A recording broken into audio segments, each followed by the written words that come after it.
वाहिगुरु जी का खालसा वाहिगुरु जी की फतेह।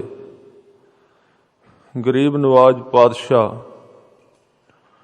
सतगुरु गुरु ग्रंथ साहिब जी दी पावन चरण शरण विच जुड़ बैठे गुरु सवारे सत संगी जनों, आप जी हर रोज़ अमृत वेले दे दीवान विच हजूर दे चरनां विच पहुँच के गुरु तेग बहादुर साहिब पातशाह जी दे पावन बचनां दी व्याख्या विचार सरवण करके जीवन सफल कर दिओ। अज दे श्लोक 19 और 20 नंबर जिन्हां विच हजूर ने कृपा कीती, कहंदे जिस प्राणी ने जिस मनुख ने अपने अंदरों हौमै नूं मैं मेरी नूं त्याग दिता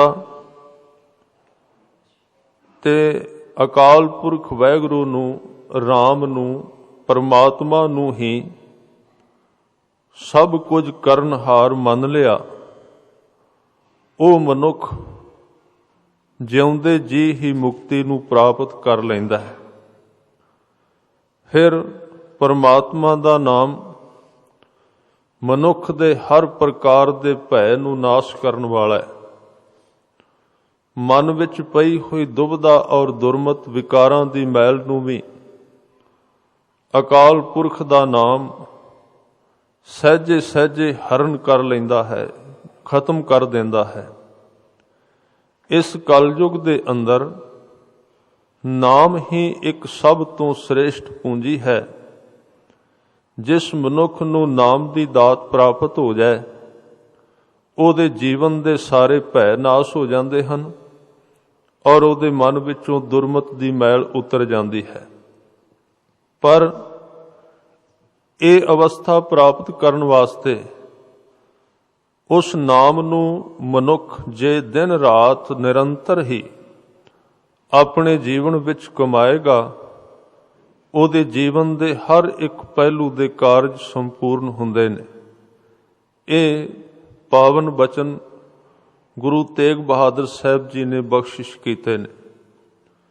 दो प्रकार दा जीवन है, क्योंकि जिसनूं शरीर मिलिया भावें कि ये सारा संसार ਉਹਦਾ ही रूप है, पर हर एक शरीर धारी नूं हर एक प्राण धारी नूं परमात्मा ने जिथे शरीर बख्शिश किया है, उथे इस शरीर दे अंदर एक मन की बनावट बनाई।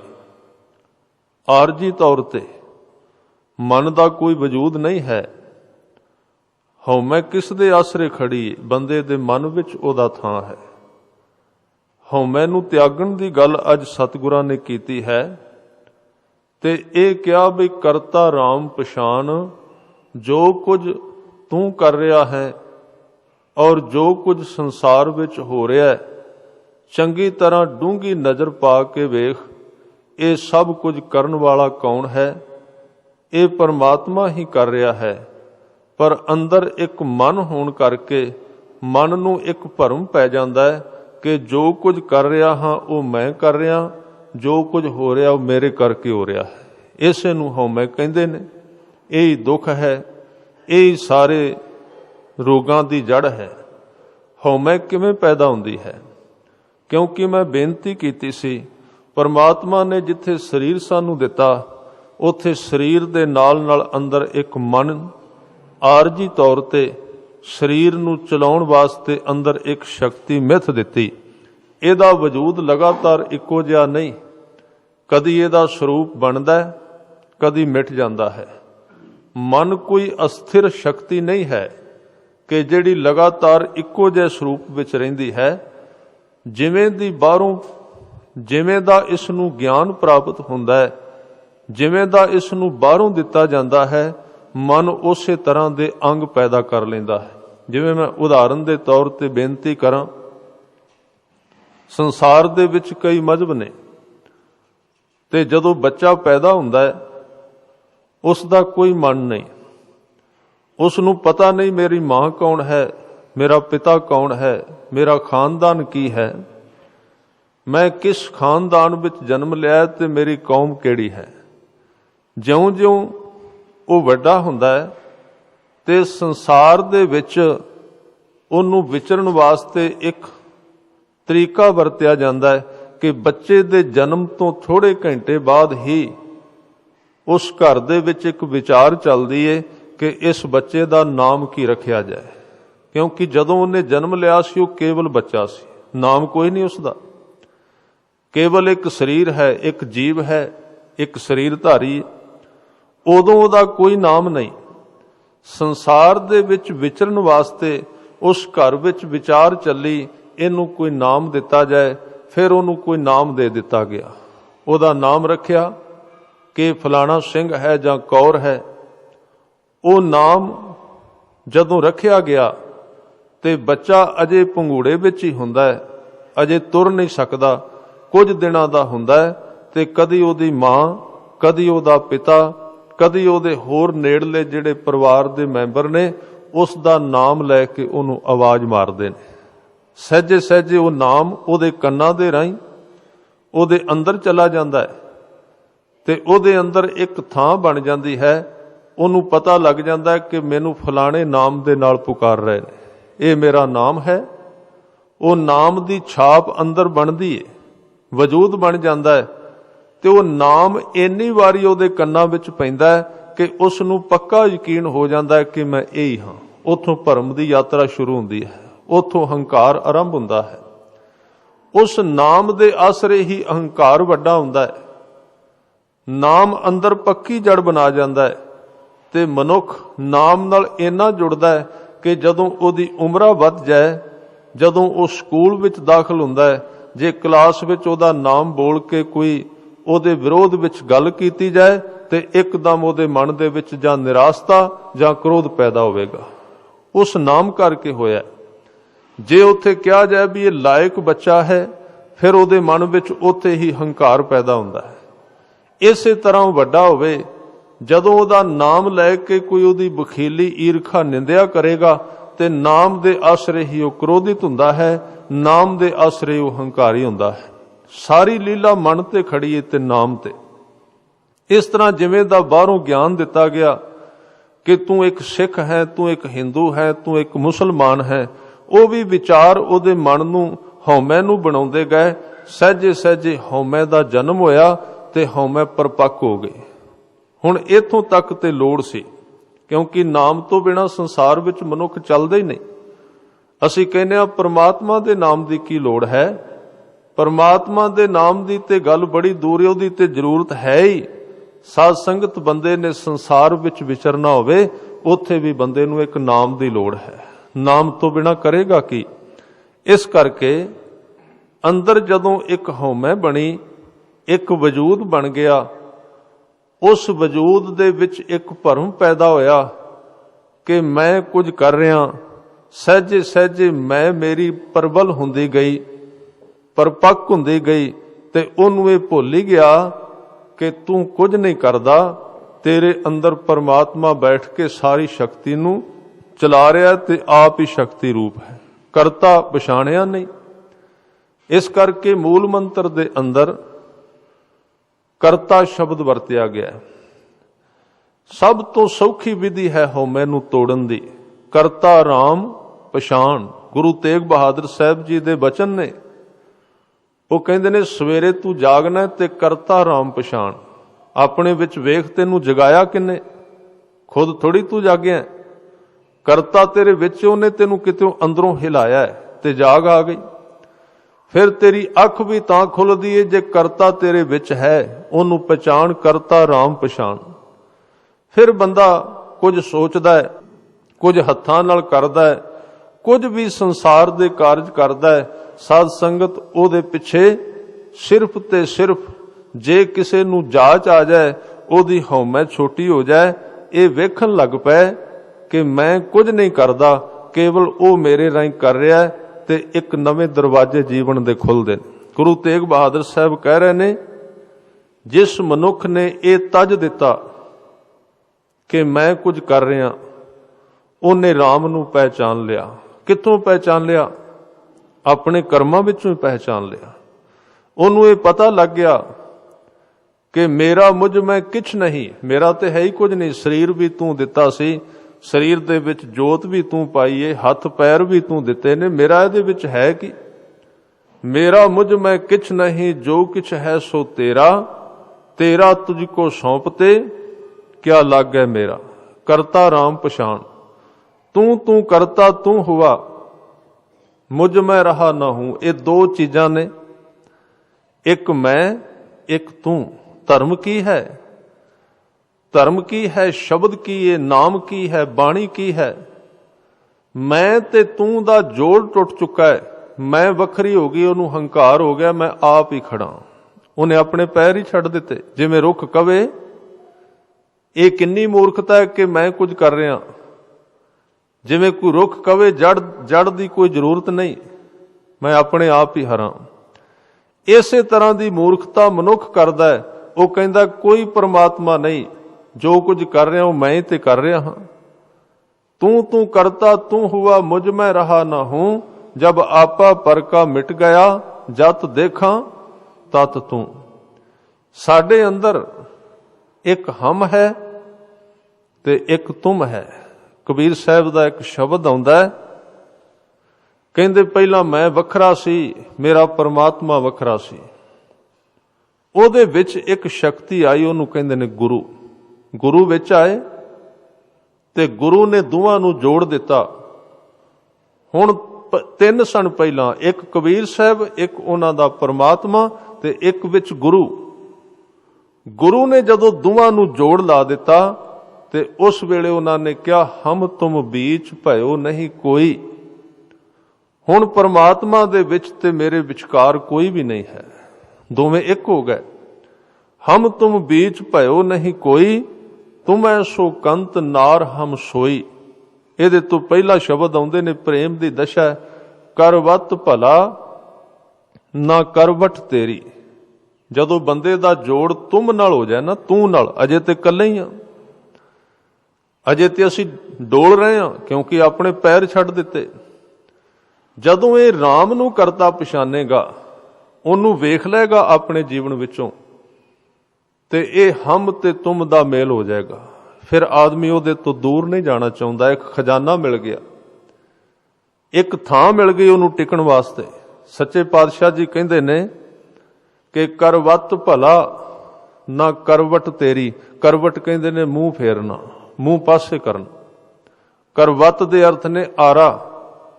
ਜਿੱਦਣ ਕਿਸੇ ਦਾ ਆਪਾ ਅਕਾਲ ਪੁਰਖ ਦੇ ਨਾਲ ਸੰਬੰਧਿਤ ਹੋ ਗਿਆ, ਪਰਤ ਕੇ ਜੇ ਕਿਸੇ ਕਾਰਨ ਉਹਦਾ ਜੋੜ ਟੁੱਟਦਾ ਹੈ ਤੇ ਉਹਦੇ ਅੰਦਰੋਂ ਇੱਕ ਅਰਦਾਸ ਨਿਕਲਦੀ ਏ ਕਿ ਤੂੰ ਮੂੰਹ ਨਾ ਪਾਸੇ ਕਰੀਂ।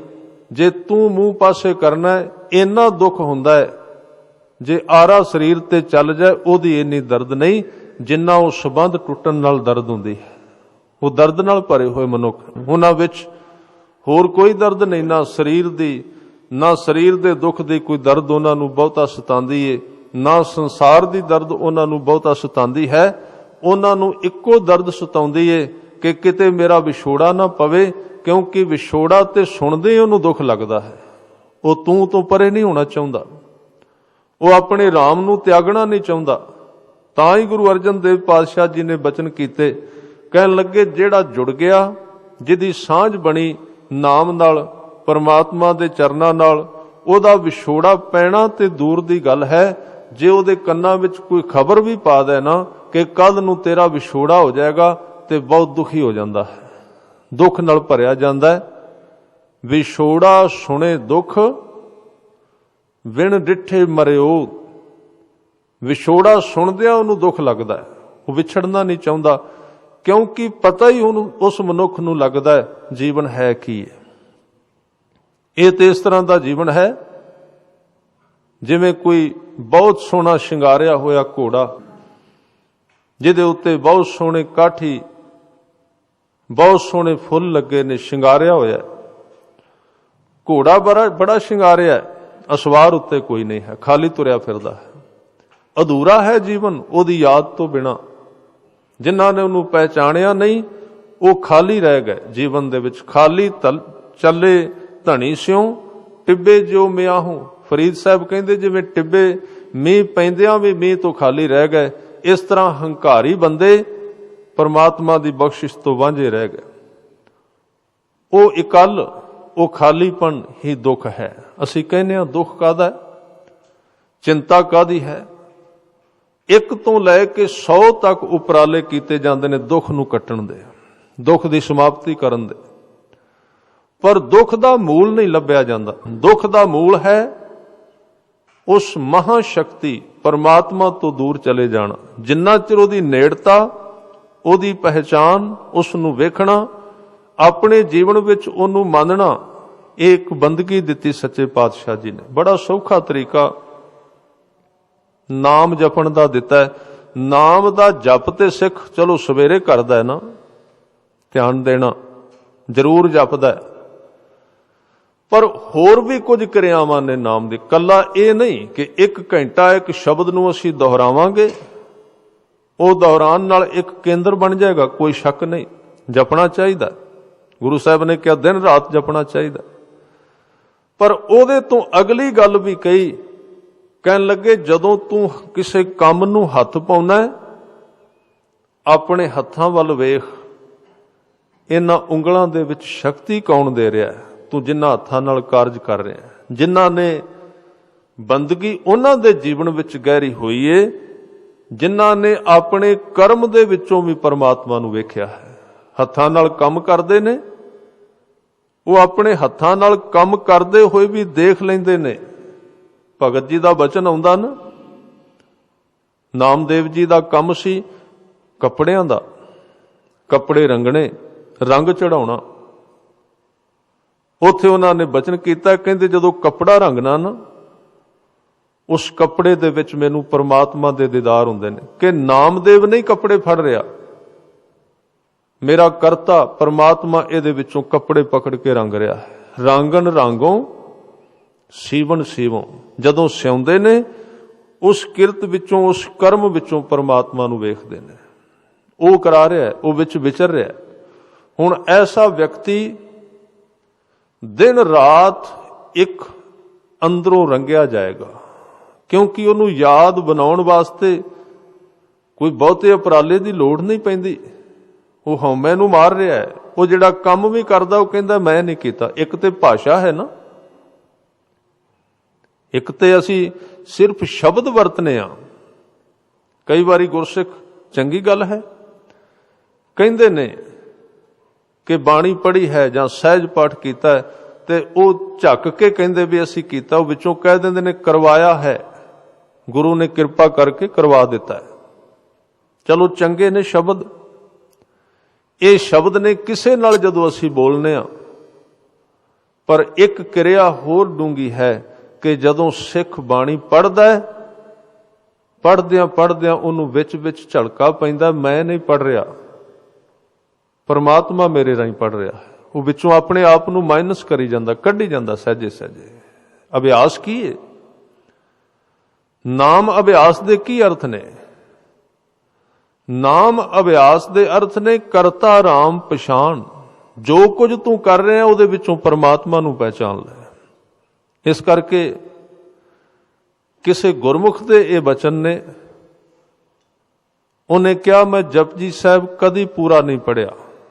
ਵੈਸੇ ਤੇ ਮਰਿਆਦਾ ਸੰਵਿਧਾਨ ਹੈ ਕਿ ਸਿੱਖ ਯਤਨ ਕਰਦਾ, ਜਿਹੜੀ ਬਾਣੀ ਨੂੰ ਸ਼ੁਰੂ ਕਰਦਾ ਉਹਨੂੰ ਪੂਰੀ ਪੜ੍ਹਦਾ ਹੈ, ਪੂਰਾ ਪੜ੍ਹਨ ਦਾ ਯਤਨ ਕਰਦਾ ਹੈ। ਜਦੋਂ ਉਹਨਾਂ ਨੇ ਕਿਹਾ ਕਿ ਮੈਂ ਕਦੀ ਜਪਜੀ ਸਾਹਿਬ ਪੂਰਾ ਨਹੀਂ ਪੜਿਆ, ਤੇ ਬੜਾ ਵੱਡਾ ਸਵਾਲ ਸੀ, ਫਿਰ ਤੁਸੀਂ ਕੀਤਾ ਕੀ ਜੇ ਜਪਜੀ ਸਾਹਿਬ ਪੂਰਾ ਨਹੀਂ ਪੜਿਆ?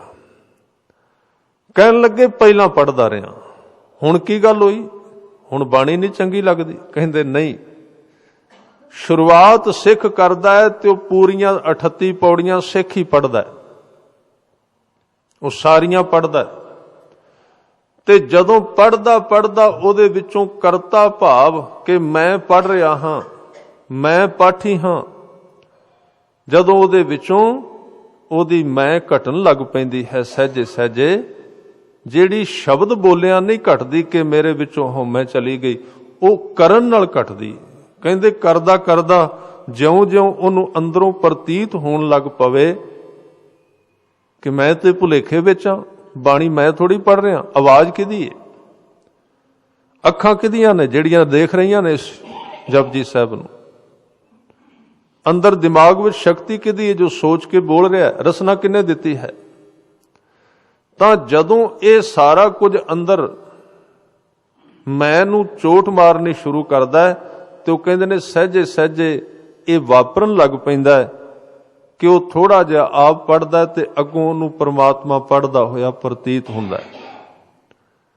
कहंदे हुण तां इस तरह की हालत बन गई कि मैं केवल पहली जां दूजी जां तीसरी पौड़ी पढ़ना, अगों चौथी तो बाद ते पता ही नहीं लगता कि कौन पढ़ गया है, मैं तो सिर्फ सुनने वाला हो गया, मैं तो सिर्फ सुनी जाना। यह है कि जदों सिख दा कर्म धर्म विच बदल जाएगा, धर्म बन जाएगा, कर रहा सी कर्म बन गया धर्म, धर्म उदों बनया कर्म जरूर कीता पर अंदरों प्रतीत होने लग पिया मैं नहीं कीता, मेरे विच करता बैठा होया करी जा रहा है। इस व्यक्ति की पढ़ी हुई बाणी अकाल पुरख की दरगाह दे विच लेखे विच लगी जा रही है, बस उथे जाके अगे ये पढ़ी हुई बाणी दरगाह विच प्रवान हुंदी है। उस तो पहला असी यतन कर सकने हां, असी अभ्यास कर सकने हां कि उस दशा नूं प्राप्त कर लईए जिस थां ते जाके मनुख दा मैं भाव मिट जांदा है, उहदा अभ्यास हो सकदा है। लेखे उदन पैंदी है जिदन अंदरों मैं पासे हो जाए, विच पता ही ना लगे मैं कुछ कीता है। उस दिन एक एक अखर परमात्मा दे घर तक उहदी आवाज़ जानी शुरू हो जाती है, उहदे घर दे विच उहदी प्रवानगी वो कन दे के सुनदा है, उहदे तक शब्द पहुंचते ने। उहदे तो पहला उहदे तक शब्द जाणगे किवें? मैं दा दरवाजा ते असी चंगी तरह बंद किया होया है, हंकार दा दरवाजा असी पूरी तरह जड़िया है ते आवाज़ उहदे तक जाएगी किवें? दरवाजा तो खोले ही नहीं मैं दा। जिदन मैं छड्ड के कीता कर्म करत होवै नेह कर्म तिस वैष्णु का निर्मल धर्म। ये है बड़ा औखा कि बंदा करे ते अंदरों वेखे मैं नहीं कर रहा, काहू फल की इच्छा नहीं बांछ है। बंदा बूटा ला रहा है, ये नहीं इच्छा कि नूं अंब जिहड़ा लगना मैं ही खावांगा। बंदे दी इच्छा ते इन्नी प्रबल है, वो कहंदा बीजे कोई होर ते अंब मैं तोड़ा, अंब मैं खावां। मैं ते इन्नी प्रबल है, काम कोई होर करे फल की प्राप्ति मैनू हो जाए, पाठ कोई होर करे, अरदास कोई होर करे, प्राप्ति मैनू हो जाए। पर गुरमत की कह रही है, गुरु ग्रंथ साहिब पातशाह की कह रहे ने, वो कहते ने कर तू जो कर्म तू कीता उहदे फल की इच्छा ना कर। वो कर्म सहजे सहजे तेनू जीवन दे सुख वल खिंच के ले जाएगा। काहू फल की इच्छा नहीं बांछै, किसे फल की इच्छा नहीं, सिर्फ करी ही जा रहा है। असल विच प्रेम हुंदा ही वो है जिसनों कीता जाए तो उहदी वापसी विच कुछ मंगिया ना जाए। जो किसी प्राप्ति दे अधीन कर्म है वो प्रेम नहीं है। वो प्रेम किवें हो सकता है? प्रेम वो है जो इच्छा तो रहत, वासना तो रहत है। इस करके जदों मनुख फल नहीं चाहुंदा, जिवें आपां वेखने आ एक बच्चा मां नूं प्यार लाड कर रहा है, वापसी विच इच्छा कोई नहीं है, कल्ला प्यार ही है, सिर्फ प्यार करदा है। तां उस दशा विच काहू फल की इच्छा नहीं बाचै, केवल भगत कीर्तन संग राचै, मन तन अंतर सिमरन गोपाल, सब ऊपर होवत किरपाल। ये उस मनुख की दशा है जो राम नूं अपने जीवन विचों करता पहचान रहा है, नेड़े चला गया, पहचान आउण लग पई। पहचान शब्द बहुत प्यारा है। पहचान का मतलब है जिसनों पहला वेख्या सी उहदा झौला पैना किते उही लगदा है। बड़े थावां ते गुरु ग्रंथ साहिब जी की बाणी दे विच ये शब्द आउणगे कि भगतां ने परमात्मा नूं पहचानिया है। पहचानी दा किनू है? ਜਿਸ ਨੂੰ ਮੁੱਦਤ ਪਹਿਲਾਂ ਕਿਤੇ ਦੇਖਿਆ ਸੀ ਉਹਨੂੰ ਪਹਿਚਾਣ ਸਕੀਦਾ, ਜਿਹੜਾ ਵੇਖੀਏ ਨਹੀਂ ਪਹਿਚਾਨਾਂਗੇ ਕਿਵੇਂ? ਪਹਿਲੀ ਵਾਰ ਥੋੜੀ ਮਿਲਦਾ ਪ੍ਰਮਾਤਮਾ, ਉਹ ਤੇ ਮਿਲਿਆ ਹੀ ਹੋਇਆ ਸੀ। ਪਹਿਲਾਂ ਕਿਤੇ ਮਨੁੱਖ ਨੇ ਉਸ ਨੂੰ ਵੇਖਿਆ ਕਿਸੇ ਅਜਾਣ ਦੁਨੀਆ ਵਿੱਚ, ਜਿਸ ਦਾ ਉਹਦੇ ਅੰਦਰੋਂ ਜਿਸ ਦਾ ਯਾਦ ਨਿਕਲ ਗਈ ਕਦੋਂ ਵੇਖਿਆ ਸੀ, ਔਰ ਉਹ ਵੇਖਣਾ ਹੀ ਉਹਨੂੰ ਪਰਤ ਕੇ ਉਧਰ ਖਿੱਚਦਾ ਹੈ। ਫਿਰ ਪਰਤ ਕੇ ਜਿੱਦਣ ਕਿਸੇ ਨੂੰ ਪਹਿਚਾਣ ਆਉਂਦੀ ਹੈ ਨਾ ਸੰਸਾਰ ਦੇ ਵਿੱਚੋਂ, ਉਹ ਕਹਿੰਦਾ ਹੈ ਤੇ ਉਹ ਹੀ ਹੈ ਜਿਹੜਾ ਪਹਿਲਾਂ ਵੀ ਵੇਖਿਆ ਸੀ। ਪਹਿਚਾਣ ਆ ਗਈ, ਕਰਤਾ ਰਾਮ ਪਛਾਣ। ਪਹਿਚਾਣ ਇਹਦੇ ਵਿੱਚੋਂ ਕਿ ਤੇਰੇ ਵਿੱਚ ਮਨ ਕੀ ਕਰ ਰਿਹਾ ਆਪਣਾ ਤੇਰਾ, ਤੇ ਪਰਮਾਤਮਾ ਕਿੱਥੇ ਹੈ, ਉਹਦੀ ਪਹਿਚਾਣ ਕਰ, ਇਹਨੂੰ ਵੱਖਰਾ ਕਰ। ਮਨ ਕਿੱਥੇ ਹੈ ਤੇ ਪਰਮਾਤਮਾ ਕਿੱਥੇ, ਉਹਦੇ ਤੋਂ ਵੱਖਰਾ ਹੈ। ਇਸ ਲਈ ਸਤਿਗੁਰੂ ਸੱਚੇ ਪਾਤਸ਼ਾਹ ਜੀ, ਗੁਰੂ ਤੇਗ ਬਹਾਦਰ ਸਾਹਿਬ ਪਾਤਸ਼ਾਹ ਸਭ ਤੋਂ ਪਹਿਲੀ ਗੱਲ ਕਰ ਰਹੇ ਨੇ, ਕਹਿੰਦੇ ਜਿਸ ਮਨੁੱਖ ਨੇ ਆਪਣੀ ਮੈਂ ਨੂੰ ਤਜ ਦਿੱਤਾ, ਮੈਂ ਨੂੰ ਮਾਰਿਆ, ਲੀਨ ਹੋਣ ਦਾ ਯਤਨ ਕਰ ਰਿਹਾ, ਸੌਖਾ ਨਹੀਂ। ਜਿਨੇ ਆਪਣੇ ਆਪ ਨੂੰ ਛੱਡਣਾ ਸ਼ੁਰੂ ਕਰ ਦਿੱਤਾ, ਆਪਣੇ ਹੰਕਾਰ ਨੂੰ, ਆਪਣੀ ਹਉਮੈ ਨੂੰ, ਤੇ ਕਿੰਨੇ ਪ੍ਰਕਾਰ ਦੀ ਹਉਮੈ ਹੈ, ਕਿੱਥੋਂ ਕਿੱਥੋਂ ਛੱਡੀਏ, ਕਿਉਂਕਿ ਕਿਤੇ ਉੱਤੇ ਕੰਮ ਸ਼ੁਰੂ ਕਰਨਾ ਪਏਗਾ ਨਾ। ਹੰਕਾਰ ਕਿੰਨੀ ਪ੍ਰਕਾਰ ਦਾ ਹੈ, ਕੋਈ ਅੰਤ ਨਹੀਂ ਹੈ। ਇਹਦੇ ਅਨੇਕ ਹੀ ਰੂਪ ਨੇ। ਪਹਿਲਾਂ ਮਨੁੱਖ ਸੰਸਾਰ ਦੇ ਹੰਕਾਰ ਵਿੱਚ ਸੀ, ਸੰਸਾਰ ਦਾ ਹੰਕਾਰੀ ਸੀ। ਸੰਸਾਰ ਦਾ ਹੰਕਾਰ ਛੱਡ ਦਿੱਤਾ, ਹੁਣ ਧਰਮ ਦੇ ਖੇਤਰ ਵਿੱਚ ਦਾਖਲ ਹੋਇਆ। ਕੋਈ ਕਵੀ ਬਣ ਗਿਆ, ਕੋਈ ਉੱਚੇ ਖਾਨਦਾਨ ਵਾਲਾ ਬਣ ਗਿਆ, ਕਈ ਪ੍ਰਕਾਰ ਦਾ ਹੰਕਾਰ। ਕਿਸੇ ਕੋਲ ਵਿਦਿਆ ਆ ਗਈ, ਛੋਟਾ ਹੰਕਾਰ ਹੈ ਕੋਈ। ਵੈਸੇ ਅਸਥੂਲ ਹੰਕਾਰ ਜਿਹੜੇ ਨੇ ਛੱਡਣੇ ਬਹੁਤ ਸੌਖੇ ਨੇ। ਬੰਦੇ ਕੋਲ ਪ੍ਰਾਪਰਟੀ ਹੈ, ਦਿਸ ਪੈਂਦਾ ਇਹਦਾ, ਇਹਨੂੰ ਹੰਕਾਰ, ਉਹਦਾ ਸਰੀਰ, ਉਹਦੀ ਤੋਰ ਵੇਖਣਾ ਪਤਾ ਲੱਗ ਜਾਂਦਾ ਹੰਕਾਰੀ ਹੈ। ਪਰ ਇੱਕ ਬੰਦੇ ਕੋਲ ਧਰਮ ਦੀ ਪੂੰਜੀ ਥੋੜੀ ਜੀ ਅੱਖਰਾਂ ਦੀ ਇਕੱਠੀ ਹੋ ਜਾਏ, ਉਹਨੂੰ ਤੇ ਅੱਖਰ ਵੀ ਆ ਗਏ, ਹੁਣ ਬੜਾ ਵੱਡਾ ਖਤਰਾ ਹੈ। ਨਿਮਰਤਾ ਦੀ ਭਾਸ਼ਾ ਵੀ ਆਉਂਦੀ ਹੈ, ਉਹ ਵਿਖਿਆਨ ਵਿੱਚ ਸਿੱਧ ਵੀ ਕਰ ਸਕਦਾ ਮੈਂ ਨਿਮਰਤਾਵਾਨ ਹਾਂ। ਬੜੀ ਚੰਗੀ ਤਰ੍ਹਾਂ ਬੈਠੇ ਹੋਏ ਸ਼ਬਦ ਨੇ, ਪਿਆਰ ਵਾਲੇ ਨੇ। ਉਹ ਸ਼ਬਦ ਧੋਖਾ ਦੇ ਜਾਂਦੇ ਨੇ ਉਹਨੂੰ। ਉਹ ਲੋਕਾਂ ਨੂੰ ਕਹਿ ਦਿੰਦਾ ਮੇਰੇ ਵਿੱਚ ਨਿਮਰਤਾ, ਲੋਕ ਵੀ ਕਹਿੰਦੇ ਨੇ ਉਸ ਵਿਚਾਰੇ ਵਿੱਚ ਤੇ ਹੈ ਹੀ ਨਹੀਂ। ਵੇਖੋ ਕਿੰਨੇ ਪਿਆਰ ਨਾਲ ਬੋਲਦਾ ਹੈ, ਕਿੰਨੇ ਪਿਆਰ ਵਿੱਚ ਹੈ। ਫਰੀਦ ਸਾਹਿਬ ਇਹਨੂੰ ਕਹਿੰਦੇ ਨੇ ਕਿ ਮੇਰੇ ਮੋਢੇ ਤੇ ਮੁਸੱਲਾ ਹੈ, ਗਲ ਵਿੱਚ ਸੂਫ ਕਫਣੀ ਪਾਈ ਹੋਈ ਹੈ, ਵੇਸ ਹੈ ਦਰਵੇਸ਼ਾਂ ਵਾਲਾ। ਹੁਣ ਇਹਨੂੰ ਵੇਖ ਕੇ ਲੋਕ ਝੁਕਦੇ ਨੇ, ਉਹ ਕਹਿੰਦੇ ਨੇ ਦਰਵੇਸ਼ ਬੜਾ ਵੱਡਾ ਹੈ, ਮੋਢੇ ਤੇ ਮੁਸੱਲਾ ਹੈ, ਮੋਢੇ ਤੇ ਹਜ਼ੂਰੀਆ ਹੈ, ਸਰੀਰ ਦੇ ਸਾਰੇ ਚਿੰਨ੍ਹ ਨੇ ਧਰਮ ਦੇ, ਮੋਢੇ ਤੇ ਸਭ ਕੁਝ ਸਰੀਰ ਤੇ ਪਾਇਆ। ਦਿਲ ਦੇ ਅੰਦਰ ਕੈਂਚੀ ਹੈ ਦੂਜਿਆਂ ਦਾ ਨੁਕਸਾਨ ਕਰਨ ਵਾਸਤੇ, ਤੇ ਕੈਂਚੀ ਵੀ ਬੜੀ ਹੈਰਾਨੀਜਨਕ, ਇੱਕ ਤਾਂ ਲੋਹੇ ਦੀ ਹੋਵੇ ਤੇ ਚੱਲਦੀ ਦਾ ਪਤਾ ਲੱਗੇ, ਕੱਟਦੀ ਕਹਿੰਦੇ ਗੁੜ ਦੀ ਬਣੀ ਹੋਈ ਹੈ, ਗੁੜ ਦੀ ਬਣੀ ਹੋਈ ਕੈਂਚੀ, ਮਿੱਠੀ ਕੈਂਚੀ, ਜਿਹਦਾ ਪਤਾ ਵੀ ਨਾ ਲੱਗੇ। ਪਤਾ ਉਦੋਂ ਹੀ ਲੱਗ ਜਾਏ ਜਦੋਂ ਕੱਟੇ ਹੋ, ਕੱਟਿਆ ਗਿਆ ਉਹਦੇ ਤੋਂ ਬਚਾਅ ਵੀ ਨਹੀਂ ਹੋ ਸਕਦਾ, ਗੁੜ ਵਰਗੀ ਹੈ। ਬਾਹਰ ਕਹਿੰਦੇ ਇਸ ਤਰ੍ਹਾਂ ਚਾਨਣ ਹੈ, ਬਾਹਰ ਕਹਿੰਦੇ ਨਿਮਰਤਾ ਹੈ, ਅੰਦਰ ਹਨੇਰਾ ਭਰਿਆ ਹੋਇਆ ਹੈ। ਬਾਹਰ ਨਿਮਰਤਾ ਹੈ, ਅੰਦਰ ਹੰਕਾਰ ਹੈ। ਬੜੀ ਖਤਰਨਾਕ ਦਸ਼ਾ ਉਸ ਬੰਦੇ ਦੀ। ਕਈ ਵਾਰੀ ਉਹ ਸੋਚਦਾ ਹੈ ਕਿ ਇਸ ਗੁਣ ਨਾਲ ਮੈਂ ਦੂਜਿਆਂ ਨੂੰ ਧੋਖਾ ਦਿਆਂਗਾ, ਪਰ ਉਹਨੂੰ ਪਤਾ ਨਹੀਂ ਇਹ ਗੁਣ ਨਹੀਂ ਹੈ, ਇਹ ਅਵਗੁਣ ਹੈ। ਇਹਦੇ ਨਾਲ ਦੂਜਿਆਂ ਨੂੰ ਤੂੰ ਧੋਖਾ ਪਤਾ ਨਹੀਂ ਦੇਂਗਾ ਕਿ ਨਹੀਂ, ਤੂੰ ਆਪਣੇ ਆਪ ਨੂੰ ਧੋਖਾ ਬਹੁਤ ਦੇ ਦੇਂਗਾ, ਕਿਉਂਕਿ ਤੇਰੇ ਸੁਧਾਰ ਦਾ ਕੋਈ ਵੀ ਮੌਕਾ ਹੁਣ ਬਚਿਆ ਨਹੀਂ। ਲੋਕਾਂ ਨੇ ਕਹਿ ਦਿੱਤਾ ਨਿਮਰਤਾ ਬੜੀ, ਮਿੱਠਾ ਬੜਾ ਹੈ। ਬਿਮਾਰੀ ਅੰਦਰ ਚਲੀ ਗਈ, ਹੋਰ ਗਹਿਰੀ ਹੋ ਗਈ, ਨਾ ਉਸ ਨੂੰ ਕੋਈ ਮੰਨੇ, ਨਾ ਉਸ ਦੀ ਦਵਾਈ ਚੱਲੇ, ਕੁਝ ਵੀ ਨਹੀਂ ਹੈ। ਇਸ ਲਈ ਕਹਿੰਦੇ ਨੇ ਫਰੀਦ ਸਾਹਿਬ, ਕੰਨ ਮੁਸੱਲਾ, ਮੋਢੇ ਤੇ ਮੁਸੱਲਾ ਰੱਖਿਆ, ਉਹ ਕੱਪੜਾ ਜਿਹਦੇ ਤੇ ਬੈਠ ਕੇ ਨਮਾਜ਼ ਪੜ੍ਹੀ ਦੀ ਹੈ। ਸੂਫ ਗਲ, ਸੂਫ ਕਹਿੰਦੇ ਨੇ ਫਕੀਰਾਂ ਦਾ ਕੱਪੜਾ, ਕਫਣੀ, ਜੋ ਉਹ ਬੰਦਗੀ ਕਰਨ ਵਾਲੇ ਪਾਉਂਦੇ ਨੇ।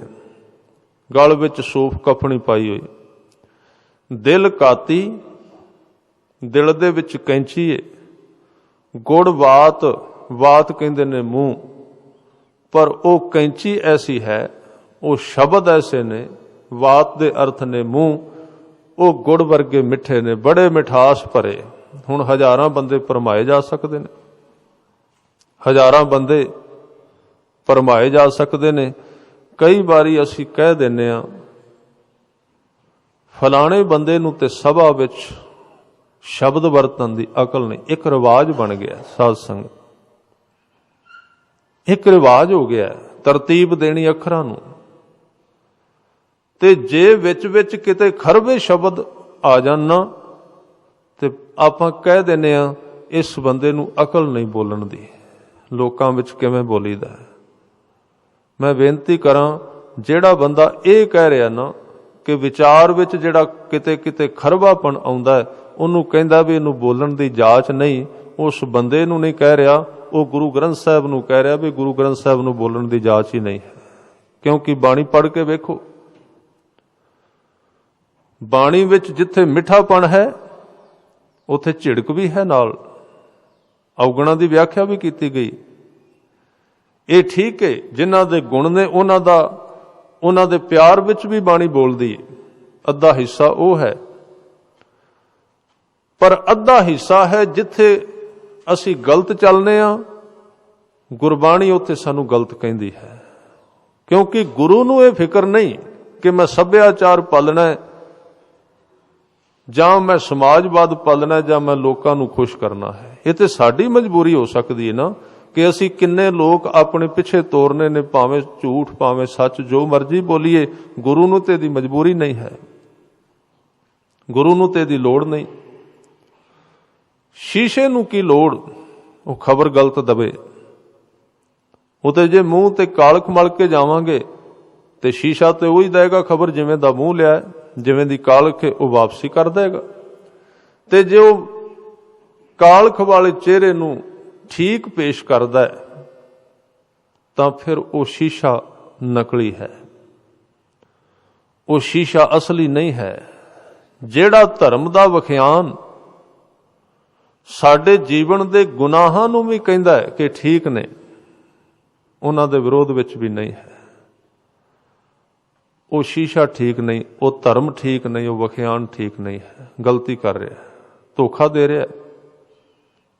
ਔਰ ਇਸ ਤਰ੍ਹਾਂ ਦੇ ਸ਼ੀਸ਼ੇ ਬਣਾਏ ਨੇ ਮਨੁੱਖ ਨੇ ਕਿ ਬੰਦੇ ਦਾ ਚਿਹਰਾ ਹੋਵੇ ਖਰਾਬ, ਉਹ ਰੰਗ ਦੀ ਖਬਰ ਠੀਕ ਦੇਦਾ। ਹੋ ਸਕਦਾ ਹੈ ਮੇਕਅਪ ਹੈ, ਜੀਵਨ ਬਣਾਇਆ ਜਾ ਸਕਦਾ, ਉੱਚਾ ਕੀਤਾ ਜਾ ਸਕਦਾ, ਉਹਦੇ ਤੇ ਚਿਹਰੇ ਨੂੰ ਬਦਲਿਆ ਜਾ ਸਕਦਾ। ਤੁਸੀਂ ਵੇਖੋ ਇੱਕ ਆਦਮੀ ਦੀ ਤਸਵੀਰ ਜੋ ਹੈ, ਜੋ ਜਿਵੇਂ ਦਾ ਹੈ, ਉਹ ਤਸਵੀਰ ਵਿੱਚ ਹੋਰ ਦਾ ਹੋਰ ਹੀ ਹੋ ਜਾਂਦਾ। ਬਣਾਇਆ ਗਿਆ, ਉਸਨੂੰ ਮੇਕ ਕੀਤਾ ਗਿਆ, ਅਪ ਕੀਤਾ ਗਿਆ, ਉੱਚਾ ਚੁੱਕਿਆ ਗਿਆ, ਤਬਦੀਲੀ ਕੀਤੀ ਗਈ ਹੈ। ਇਹ ਸੰਸਾਰ ਵਿੱਚ ਤੇ ਬੰਦੇ ਦੀ ਤਸਵੀਰ ਬਦਲ ਜਾਏ, ਚਲੋ ਇਹ ਤੇ ਵਰਤਾਰਾ ਚੱਲਦਾ ਹੀ ਹੈ ਕਿ ਉਹਦੇ ਚਿਹਰੇ ਨੂੰ ਪਾਲਿਸ਼ ਕਰ ਦਿੱਤੀ ਜਾਏ, ਹੋਰ ਕਰ ਦਿੱਤਾ ਜਾਏ। ਅਸੀਂ ਇਹ ਵੀ ਯਤਨ ਕਰ ਰਹੇ ਹਾਂ ਧਰਮ ਦੇ ਸ਼ੀਸ਼ੇ ਦੇ ਵਿੱਚ ਵੀ ਸਾਨੂੰ ਪਾਲਿਸ਼ ਹੋ ਜਾਏ, ਉੱਥੇ ਵੀ ਜਿਵੇਂ ਦੇ ਅਸੀਂ ਹਾਂ ਉਵੇਂ ਦੇ ਪ੍ਰਗਟ ਨਾ ਹੋਈਏ, ਉੱਥੇ ਸਾਡਾ ਚਿਹਰਾ ਸੁੰਦਰ ਹੋ ਜਾਏ। ਇਸ ਲਈ ਕਬੀਰ ਸਾਹਿਬ ਕਹਿੰਦੇ ਨੇ, ਜੋ ਮੈਂ ਰੂਪ ਕੀਏ ਬਹੁ ਤੇਰੇ, ਅਬ ਫੁਨ ਰੂਪ ਨਾ ਹੋਈ। ਕਹਿੰਦੇ ਪਹਿਲਾਂ ਬੜੇ ਮੇਰੇ ਰੂਪ ਸਨ, ਬੜੇ ਚਿਹਰੇ ਸਨ, ਕਦੀ ਮੈਂ ਧਰਮੀ, ਕਦੀ ਅਧਰਮੀ, ਕਦੀ ਪਾਪੀ, ਕਦੀ ਪੁੰਨੀ, ਕਦੀ ਨਿਮਰਤਾਵਾਨ, ਕਦੀ ਹੰਕਾਰੀ, ਸਾਰਾ ਕੁਝ ਚੱਲਦਾ ਸੀ, ਬੜੇ ਰੂਪ। ਕਹਿੰਦੇ ਹੁਣ ਕੋਈ ਰੂਪ ਨਹੀਂ ਰਿਹਾ। ਹੁਣ ਇੱਕ ਰੂਪ ਜਿਹੜਾ ਬੰਦੇ ਦੇ ਅੰਦਰਲੀ ਮੂਰਤ ਹੈ, ਜਿਹਨੂੰ ਗੁਰੂ ਸਾਹਿਬ ਕਹਿੰਦੇ ਅਕਾਲ ਮੂਰਤ, ਉਹ ਤਸਵੀਰ ਜਿਹੜੀ ਸਾਡੇ ਵਿੱਚ ਓਰੀਜਨਲ ਅਸਲੀ ਸਾਡੀ ਤਸਵੀਰ ਹੈ, ਜਿਸ ਨੂੰ ਗੁਰੂ ਸਾਹਿਬ ਕਹਿੰਦੇ ਨੇ ਸੂਖਮ ਮੂਰਤ ਨਾਮ ਨਿਰੰਜਨ ਕਾਇਆ ਕਾ ਆਕਾਰ। ਉਹ ਤਸਵੀਰ ਜਿੱਦਣ ਪ੍ਰਗਟ ਹੋ ਗਈ, ਸਾਰੀਆਂ ਤਸਵੀਰਾਂ ਗੁੰਮ ਹੋ ਗਈਆਂ, ਫਿਰ ਉਹ ਚਿਹਰਾ ਬਦਲਦਾ ਹੀ ਨਹੀਂ ਹੈ, ਲਗਾਤਾਰ ਇੱਕੋ ਜਿਹਾ ਰਹਿੰਦਾ ਹੈ। ਉਹਦੇ ਸਾਹਮਣੇ ਵੱਡਾ ਆ ਜਾਏ ਤੇ ਉਹਦੀ ਪੂੰਛ ਨਹੀਂ ਹਿੱਲਦੀ, ਉਹਦੇ ਸਾਹਮਣੇ ਛੋਟਾ ਆ ਜਾਏ ਤੇ ਉਹਦੀ ਪੂੰਛ ਖੜੀ ਨਹੀਂ ਹੁੰਦੀ, ਇੱਕੋ ਜਿਹਾ ਰਹਿੰਦਾ। ਜਿਵੇਂ ਸਾਡੀ ਹਾਲਾਤ ਹੈ, ਜੇ ਤਾਂ ਕਮਜ਼ੋਰ ਆਇਆ ਤੇ ਅਸੀਂ ਬੌਸ ਹੋ ਗਏ, ਜੇ ਵੱਡਾ ਆ ਗਿਆ ਤੇ ਅਸੀਂ ਚਾਪਲੂਸ ਹੋ ਗਏ। ਇਹ ਨਹੀਂ, ਉਹਦੇ ਵਿੱਚ ਉਹ ਸਮਦ੍ਰਿਸ਼ਟੀ ਵਿੱਚ ਨਿਰੰਤਰ ਇੱਕ ਦਸ਼ਾ ਵਿੱਚ ਰਹਿਣਾ ਸ਼ੁਰੂ ਕਰ ਦਿੰਦਾ, ਪਰ ਅੰਦਰੋਂ ਪੈਦਾ ਹੁੰਦਾ ਹੈ, ਨਾਮ ਦੁਆਰਾ ਅੰਦਰ ਦੀ ਦਸ਼ਾ ਹੈ। ਇਸ ਕਰਕੇ ਉਹ ਸਾਰੇ ਰੂਪ ਖਤਮ ਹੋ ਗਏ। ਗੁਰੂ ਕੋਲ ਖਰਵਾਪਣ ਹੈ।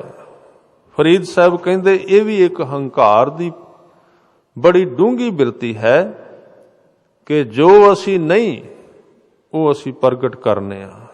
ਜੇ ਕਿਤੇ ਬੜੇ ਬੜੇ ਸਾਧ ਸੰਗਤ ਗੁਰੂ ਗ੍ਰੰਥ ਸਾਹਿਬ ਜੀ ਦੀ ਬਾਣੀ ਵਿੱਚ ਬਹੁਤ ਸਾਰੇ ਪ੍ਰਯੋਗ ਨੇ, ਅਸੀਂ ਕਹਿੰਦੇ ਆ ਕੋਈ ਨਹੀਂ ਜੁਗਤ ਕੋਈ ਨਹੀਂ ਪ੍ਰਯੋਗ ਹਨ, ਤੇ ਮੈਂ ਸਮਝਣਾ ਜਿਹੜੇ ਪ੍ਰਯੋਗ ਸਾਨੂੰ ਲੋਕ ਦੱਸਦੇ ਨੇ ਉਹ ਵਿੱਚ ਹੈ ਹੀ ਕੋਈ ਨਹੀਂ, ਤੇ ਜਿਹੜੇ ਦੱਸੇ ਹੋਏ ਨੇ ਉਹ ਅਸੀਂ ਕਰਦੇ ਹੀ ਕੋਈ ਨਹੀਂ।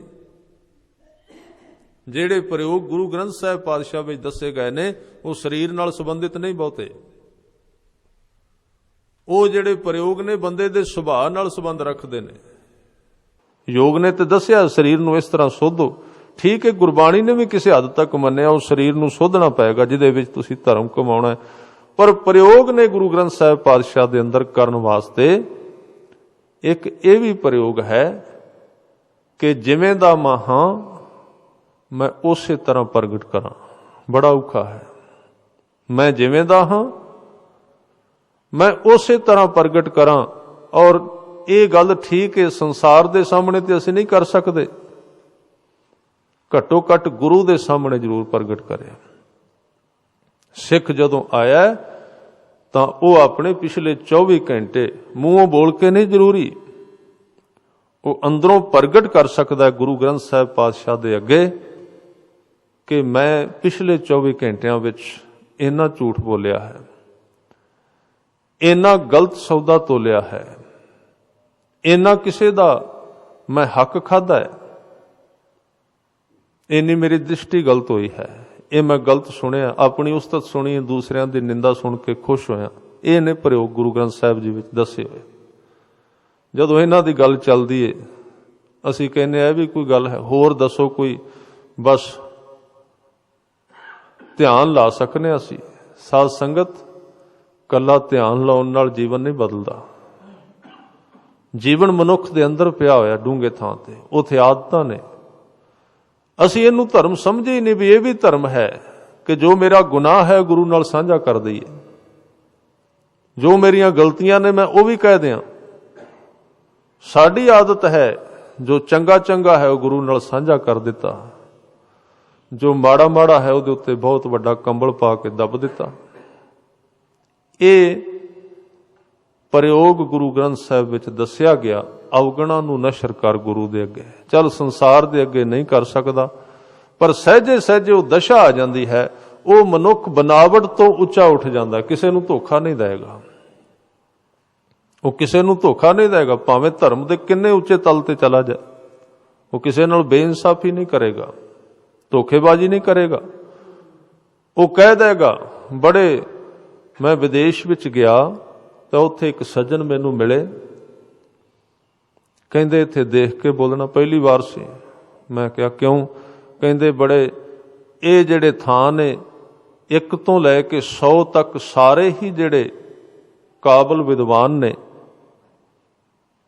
ਸਿਰੇ ਦੇ ਵਿਦਵਾਨ ਇਹਨਾਂ ਸਟੇਜਾਂ ਤੇ ਬੋਲਦੇ ਰਹੇ ਨੇ,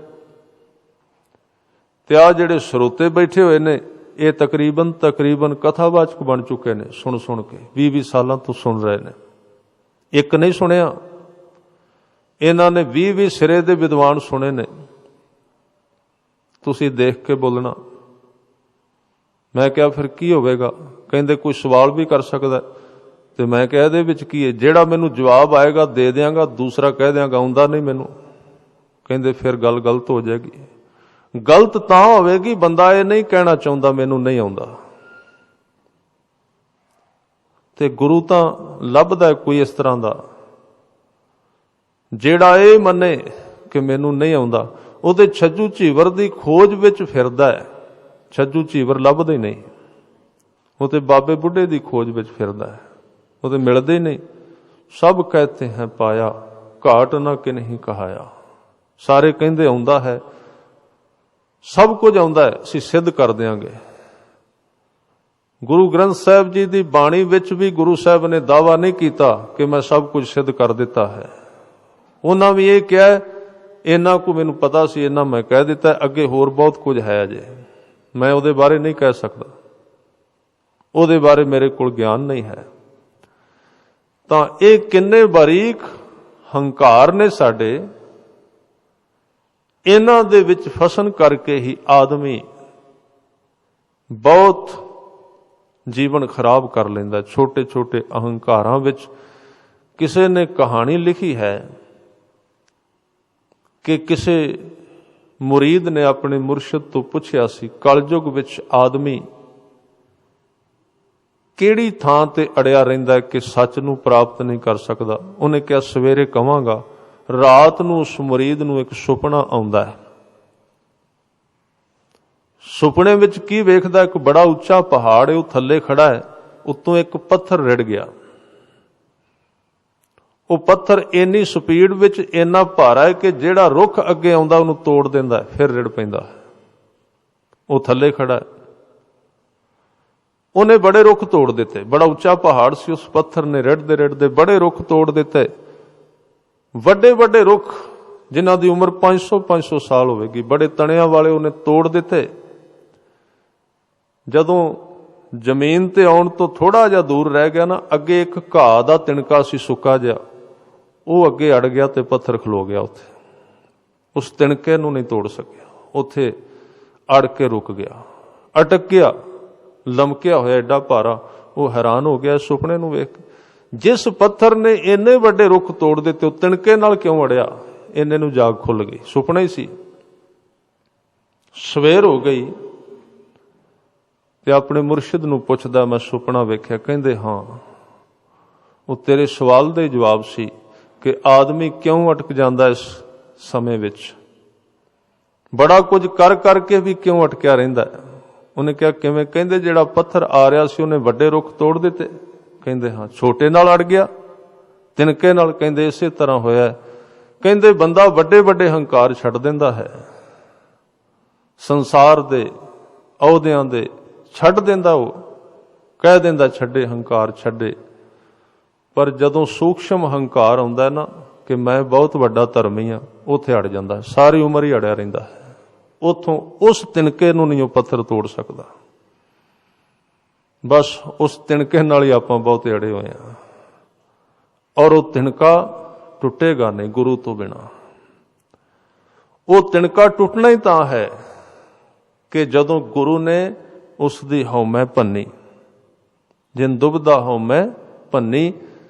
गुरु ने वार वार ही कहा ना, सतगुरां ने, तू कुछ नहीं करदा, तू नलायक है, कुछ नहीं तेरे कोल तोड़न वास्ते है। उस तिनके नूं ना वो टुटदा है।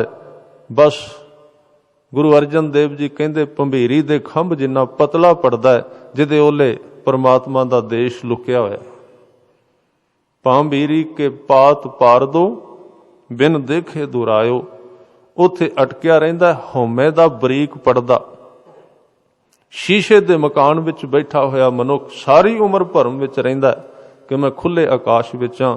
उस मकान दी छत भी शीशे दी, ओदियां कंधां भी शीशे दियां, धुप भी आउंदी है, बदल भी दिसदे ने, तारे सियारे भी दिसदे ने, सारा संसार दिसी जांदा है। पर कदी उठ के हिम्मत नहीं कीती इहदे विचों थोड़ा जिहा तुर के बाहर किसे पासे जाइए ते नहीं। जेड़े ते उठ के तुरे उन्हां नूं ते शीशा टकराया ते पता लग गया कि मैं आजाद नहीं हाँ। ਇਹ ਭਰਮ ਸੀ, शीशा सी, शीशे करके दिसदा है, असल विच मैं कमरे विच हां, उत्थे भरम विच है। बड़े लोग, कल ही मैनू किसी ने ये दसिया भी किसी सज्जन ने कहा परमात्मा है, मैं हाँ, बस वो मैनू मिल पिया, विच की लोड़ है, साध संगत दी, गुरु दी लोड़ ही कोई नहीं है, किसी गुरमुख दे संग करन दी लोड़ ही नहीं है। ते उदाहरण बड़ी अजीब, कहंदे सामने पटियाला है ते मैं इत्थों तुरना ते पटियाले पहुंच जाना। मैं कहा भरम ही है, ये ਕੱਚ ਦਾ ਮਕਾਨ ਹੈ, ਆਦਮੀ ਸੋਚਦਾ ਦਿਸਦਾ ਸੂਰਜ ਸਾਹਮਣੇ ਹੀ ਹੈ, ਅਸਲ ਵਿੱਚ ਉਹ ਸੂਰਜ ਦਿਸਦਾ ਸਾਹਮਣੇ ਹੈ, ਉਹਦੇ ਵਿੱਚ ਇੱਕ ਕੱਚ ਦੀ ਦੀਵਾਰ ਹੈ। ਉਹ ਭਰਮ ਪਾ ਗਈ ਕਿ ਮੈਂ ਸੂਰਜ ਨੂੰ ਦੇਖ ਰਿਹਾ, ਮੈਂ ਖੁੱਲਾ ਹਾਂ, ਮੈਂ ਆਜ਼ਾਦ ਹਾਂ, ਮੈਂ ਪਹੁੰਚਿਆ ਹੋਇਆ ਹਾਂ। ਨਾ ਉਹ ਤੁਰਿਆ, ਨਾ ਉਹਨੇ ਕਦਮ ਚੁੱਕੇ ਨੇ। ਜਿਨ੍ਹਾਂ ਨੇ ਕਦਮ ਚੁੱਕੇ ਉਹਨਾਂ ਨੂੰ ਪਤਾ ਲੱਗਾ ਰਸਤੇ ਵਿੱਚ ਕਿੰਨੀਆਂ ਦੀਵਾਰਾਂ ਨੇ ਜਿਨ੍ਹਾਂ ਨੂੰ ਤੋੜਨਾ ਹੁੰਦਾ ਹੈ। ਗੁਰੂ ਦੀ ਕਿਰਪਾ ਦੁਆਰਾ ਉਹਨਾਂ ਨੂੰ ਲੰਘਣਾ ਹੁੰਦਾ ਹੈ। ਤਾਂ ਇਸ ਢੰਗ ਦੇ ਨਾਲ ਸੱਚੇ ਪਾਤਸ਼ਾਹ ਜੀ ਕਹਿੰਦੇ ਹਉਮੈ ਬੜੀ ਸੂਖਸ਼ਮ, ਮੈਂ ਮੇਰੀ ਬੜੀ ਬਾਰੀਕ। ਤਾਂ ਇਸ ਬਾਰੀਕ ਹਉਮੈ ਨੂੰ ਜਿਨ੍ਹਾਂ ਨੇ ਤੋੜ ਦਿੱਤਾ, ਉਹਨਾਂ ਦਾ ਸੁਪਨਾ ਹੀ ਟੁੱਟ ਗਿਆ ਅੰਦਰੋਂ, ਉਹਨਾਂ ਦੀ ਨੀਂਦ ਟੁੱਟ ਗਈ ਕਿ ਮੈਂ ਵੀ ਕੁਝ ਕਰ ਰਿਹਾ, ਬਸ ਆਪ ਤੇ ਇੱਕ ਪੁਤਲੇ ਵਾਂਗ ਰਹਿ ਗਏ। ਪਰਮਾਤਮਾ ਉਹਨਾਂ ਵਿੱਚ ਵਿਚਰਨ ਲੱਗ ਪਿਆ, ਵਰਤਨ ਲੱਗ ਪਿਆ, ਹਰ ਇੱਕ ਕਾਰਜ ਉਹ ਹੀ ਕਰਨ ਲੱਗ ਪਿਆ। ਤਾਂ ਗੁਰੂ ਤੇਗ ਬਹਾਦਰ ਸਾਹਿਬ ਪਾਤਸ਼ਾਹ ਜੀ ਇਹਨਾਂ ਸ਼ਲੋਕਾਂ ਵਿੱਚ ਬਚਨ ਕਹਿੰਦੇ, ਸਹਿਬ ਕਹਿੰਦੇ ਜਿਹ ਪ੍ਰਾਨੀ ਹਉਮੈ ਤਜੀ, ਕਰਤਾ ਰਾਮ ਪਛਾਨ। ਜਿਸ ਵਿਅਕਤੀ ਨੇ ਹਉਮੈ ਨੂੰ ਤਿਆਗ ਦਿੱਤਾ ਕਿ ਮੈਂ ਕੁਝ ਕਰ ਰਿਹਾ ਹਾਂ, ਉਹਨੇ ਉਸ ਰਾਮ ਦੇ ਅਰਥ ਨੇ ਸਮਾਇਆ ਹੋਇਆ, ਰਮਿਆ ਹੋਇਆ। ਜਿਵੇਂ ਆਟੇ ਵਿੱਚ ਪਾਣੀ ਸਮਾ ਜਾਂਦਾ ਹੈ, ਦਿਸਦਾ ਨਹੀਂ, ਪਰ ਉਸ ਆਟੇ ਦਾ ਰੰਗ ਤਬਦੀਲ ਹੋ ਜਾਂਦਾ ਹੈ। ਜਦੋਂ ਆਟਾ ਗੁੰਨੀਦਾ, ਗੁੰਨਣ ਤੋਂ ਪਹਿਲਾਂ ਸਫੈਦ ਸੀ, ਪਾਣੀ ਵਿੱਚ ਪਾਇਆ ਪਾਣੀ ਵੱਖਰਾ ਸੀ, ਪਾਣੀ ਵਿੱਚ ਗਿਆ ਜਦੋਂ ਉਹਨੂੰ ਗੁੰਨਿਆ ਆਟੇ ਦਾ ਰੰਗ ਬਦਲ ਗਿਆ। ਇਸ ਤਰ੍ਹਾਂ ਸੰਸਾਰ ਦੇ ਵਿੱਚ ਹੈ ਉਹ ਸਮਾਇਆ ਹੋਇਆ। ਜਿਨ੍ਹਾਂ ਨੇ ਉਸ ਨੂੰ ਕਰਤਾ ਪੁਰਖ ਪਹਿਚਾਨਿਆ ਉਹ ਸਫਲ ਹੋ ਗਏ ਵੇਖਣ ਵਿੱਚ। ਗੁਰੂ ਤੇਗ ਬਹਾਦਰ ਸਾਹਿਬ ਕਹਿੰਦੇ ਉਹਨਾਂ ਨੇ ਕਰਤਾ ਰਾਮ ਪਛਾਣ ਲਿਆ ਉਸ ਨੂੰ। ਸਾਹਿਬ ਕਹਿੰਦੇ ਕਹੋ ਨਾਨਕ ਬਹੁ ਮੁਕਤ ਨਰ, ਇਹ ਮਨ ਸਾਚੀ ਮਾਨ। ਉਹ ਨਰ, ਉਹ ਮਨੁੱਖ ਮੁਕਤ ਹੋ ਗਿਆ, ਕਰਮ ਤੋਂ ਮੁਕਤ ਹੋ ਗਿਆ। ਕਰਮ ਤੇ ਬੰਧਨ ਨੇ, ਮੈਂ ਕੀਤਾ, ਉਹਦੇ ਵਿੱਚ ਰੱਸੀਆਂ ਪੈਂਦੀਆਂ ਨੇ। ਹੁਣ ਉਹ ਕਰਮ ਕਰਦਾ, ਕਰਮ ਦਾ ਬੰਧਨ ਨਹੀਂ ਬਣਦਾ, ਕਰਮ ਕਰੀ ਜਾਂਦਾ, ਉਹ ਮੁਕਤ ਹੋ ਗਿਆ। ਉਹਦੇ ਤੋਂ ਪਹਿਲਾਂ ਭਾਵੇਂ ਕੋਈ ਧਰਮ ਦੇ ਕਰਮ ਕਰੇ ਕਿ ਸੰਸਾਰ ਦੇ, ਜਿੰਨਾ ਚਿਰ ਮੈਂ ਨਾਲ ਬੱਝੀਏ ਸਾਰੇ ਕਰਮ ਬੰਨਦੇ ਨੇ, ਬੰਦੇ ਨੂੰ ਬੰਧਨ ਵਿੱਚ ਪਾਉਂਦੇ ਨੇ। ਉਹ ਮੁਕਤ ਹੋ ਗਿਆ। ਕਹੋ ਨਾਨਕ ਬਹੁ ਮੁਕਤ ਨਰ, ਇਹ ਮਨ ਸਾਚੀ ਮਾਨ। ਫਿਰ ਕਹਿੰਦੇ ਭੈ ਨਾਸਨ ਦੁਰਮਤ ਹਰਨ, ਕਲ ਮੈਂ ਹਰ ਕੋ ਨਾਮ। ਭੈ ਨਾਸਨ, ਡਰ ਨੂੰ ਦੂਰ ਕਰਨ ਵਾਲਾ। ਉਹ ਅੰਦਰ ਆਇਆ, ਡਰ ਨਸ ਗਏ, ਭੈ ਨਸ ਗਏ। ਭੈ ਕਿੱਥੋਂ ਪੈਦਾ ਹੁੰਦਾ? ਭਰਮ ਵਿੱਚੋਂ। ਭਰਮ ਕਿੱਥੋਂ ਪੈਦਾ ਹੁੰਦਾ? ਮੋਹ ਵਿੱਚੋਂ। ਮੋਹ ਕਿਉਂ ਹੁੰਦਾ? ਅਗਿਆਨਤਾ ਕਰਕੇ। ਅਗਿਆਨਤਾ ਕਿਉਂ ਹੈ? ਨਾਮ ਨਹੀਂ ਹੈ। ਯਾਦ ਟੁੱਟਦੀ ਏ ਤੇ ਅਗਿਆਨਤਾ ਆਈ, ਅਗਿਆਨਤਾ ਆਈ ਤੇ ਭਰਮ ਆਇਆ, ਭਰਮ ਆਇਆ ਤੇ ਮੋਹ ਪੈਦਾ ਹੋਇਆ, ਪਕੜ ਪੈਦਾ ਹੋਈ, ਪਕੜ ਪੈਦਾ ਹੋਈ ਤੇ ਦੁੱਖ ਆ ਗਿਆ। ਇਸ ਕਹਿੰਦੇ ਉਹਦਾ ਭੈ ਜਿਹੜਾ ਡਰ ਹੈ ਨਸ ਜਾਂਦਾ ਹੈ। ਭੈ ਨਾਸਨ ਦੁਰਮਤ ਹਰਨ। ਹਰਨ ਦਾ ਅਰਥ ਹੈ ਚੋਰੀ ਕਰਨਾ। ਪਰਮਾਤਮਾ ਦਾ ਨਾਮ ਦੁਰਮਤ ਨੂੰ ਹਰਨ ਕਰ ਲੈਂਦਾ ਹੈ। ਸਾਹਿਬ ਕਹਿੰਦੇ ਕਲ ਮੈਂ ਹਰ ਕੋ ਨਾਮ। ਇਸ ਕਲਯੁਗ ਵਿੱਚ ਵਾਹਿਗੁਰੂ ਦਾ ਨਾਮ ਭੈ ਨੂੰ ਦੂਰ ਕਰਨ ਵਾਲਾ ਤੇ ਦੁਰਮਤ ਨੂੰ ਚੋਰੀ ਕਰਨ ਵਾਲਾ ਹੈ, ਹਰਨ ਵਾਲਾ ਹੈ। ਨਿਸ ਦਿਨ ਜੋ ਨਾਨਕ ਭਜੈ, ਸਫਲ ਹੋਏ ਤੇ ਕਾਮ। ਨਿਸ ਦਿਨ, ਨਿਸ ਦਾ ਅਰਥ ਹੈ ਰਾਤ, ਦਿਨ ਦਾ ਅਰਥ ਹੈ ਦਿਨ। ਜਿਹੜਾ ਮਨੁੱਖ ਦਿਨ ਰਾਤ ਹੀ ਪਰਮਾਤਮਾ ਦੀ ਯਾਦ ਵਿੱਚ ਜਿਉਣ ਲੱਗ ਪੈਂਦਾ ਹੈ, ਉਹਦੇ ਸਾਰੇ ਕਾਰਜ ਸਫਲ ਹੋ ਜਾਂਦੇ ਨੇ।